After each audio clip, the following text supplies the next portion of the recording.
Hello guys! Luto tayo ng lunch. Ito yung lunch ko. Magluluto ako ng noodles. Mag-boil muna ako ng egg. Kaya lang, basag naman pala. Yan. At ito ang nakakatuwa. Tingnan nyo yung aking noodles. Ngayon ko lang napansin ang pangalan niya. Kiki. At lalagyan syempre natin ng gulay para masustansya, di ba? Yan. Tapos ilagay na natin ang noodles. Pakuluan natin. Ang Kiki noodles. Parang pansit canton din to. Tapos ito yung sauce niya. Mamaya tatanggalin ko yung egg. Lagay ko na yung gulay.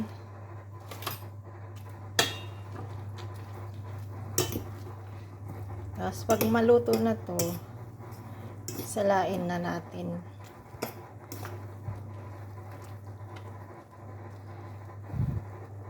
Ito lang ang pinakamadaling lutuin. Pag tamad kang magluto ng pagkain. Mag-noodles ka na lang, di ba? Ito yung sauce. Spicy flavor pala to. At itong nakikita nyong white, ito yung dahil nabasag nga yung itlog, diba?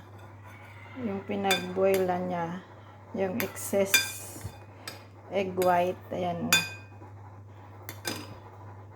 At ito na ang noodles, luto na, salain na natin. Spray na natin.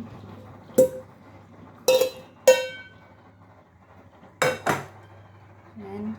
Tapos ilagay na natin tong noodles sauce.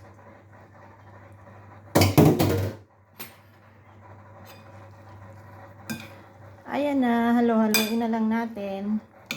At pwede na tayong kumain. Tapos ilalagay ko yung egg. Yan, ito na ang aking lunch. Solved na ang tanghalian ko. Yan.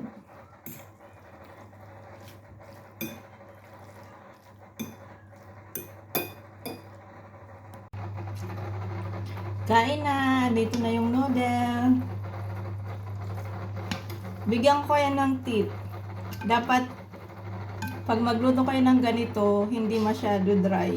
Kailangan may kunting sauce. Kuha kayo ng tubig dun sa pinagpakuluan nyo, tapos lagyan nyo, ihalo nyo sa sauce, tapos yun na. Kasi hindi masarap pag masyadong dry. Okay na. Thanks for watching. I will eat now.